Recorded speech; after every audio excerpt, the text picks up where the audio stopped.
వినాయక చవితిని పురస్కరించుకుని స్థానిక నాలం భీమరాజు వీధిలో వేంచేసి ఉన్న 175 ఏళ్ల చరిత్ర కలిగిన శ్రీ సిద్ధి లక్ష్మీ గణపతి స్వామి వారిని ఎమ్మెల్యే ఆదిరెడ్డి దర్శించుకున్నారు.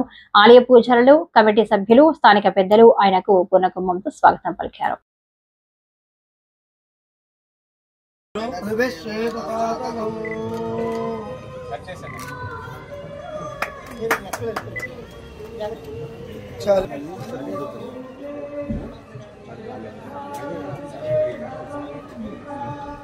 అన్న అందరూ ఒకసారి వెనక్కొచ్చానన్న.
రాజమహేంద్రవరం నగర ప్రజలకు, రాష్ట్ర ప్రజలకు అందరికీ కూడా వినాయక చవితి శుభాకాంక్షలు.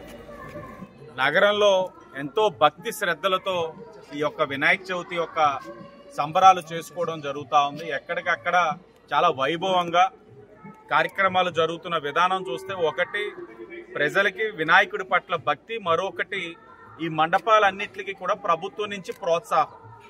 ఎప్పుడూ లేని విధంగా వినాయక చవితి మొదలుకొని ఏదైతే శివరాత్రి వరకు కూడా మండపాలన్నిటికీ కూడా ఉచితంగా విద్యుత్ ఇవ్వాలన్నది ప్రభుత్వ ఒక నిర్ణయాన్ని కూడా ప్రజల హర్షం వ్యక్తం చేస్తూ ఈ కార్యక్రమాన్ని చాలా నష్టం కూడా కొన్ని తీసుకోవాలి. అలాగే సెంటిమెంట్ గా వినాయకుడి గుడికి రావడం జరిగింది. ఇక్కడి నుంచి నగరంలో సుమారు 200 విగ్రహాలు ఉన్నాయి.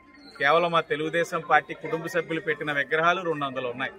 200 విగ్రహాలు కూడా ఈ రోజున వెళ్ళాలి, వాటన్నిటిని కూడా దర్శనం చేసుకోవాలి. ఒకటే కోరుకుంటా ఉన్నాను, ఆ గణనాథుడి యొక్క ఆశీర్వచనలు ఈ రాష్ట్ర ప్రజల పైన ఉండాలి, మరి ముఖ్యంగా కూటమి ప్రభుత్వం పైన ఉండాలి. ఏ విధమైన విఘ్నాలు కూటమి ప్రభుత్వం చేసే, ప్రజలకి చేసే మేలు కార్యక్రమాల్లో ఏ విధమైన విఘ్నాలు ఉండకుండా విఘ్నాలు తొలగిపోవాలని ఆ దేవుణ్ణి కోరుకుంటూ ప్రతి ఒక్కరికి కూడా ఈ సంవత్సరం సుఖ సంతోషాలతోటి ఉండాలని మనస్ఫూర్తిగా కోరుకుంటూ అందరికీ కూడా, ప్రజలందరికీ కూడా మరొకసారి ధన్యవాదాలు. వినాయక చవితి శుభాకాంక్షలు.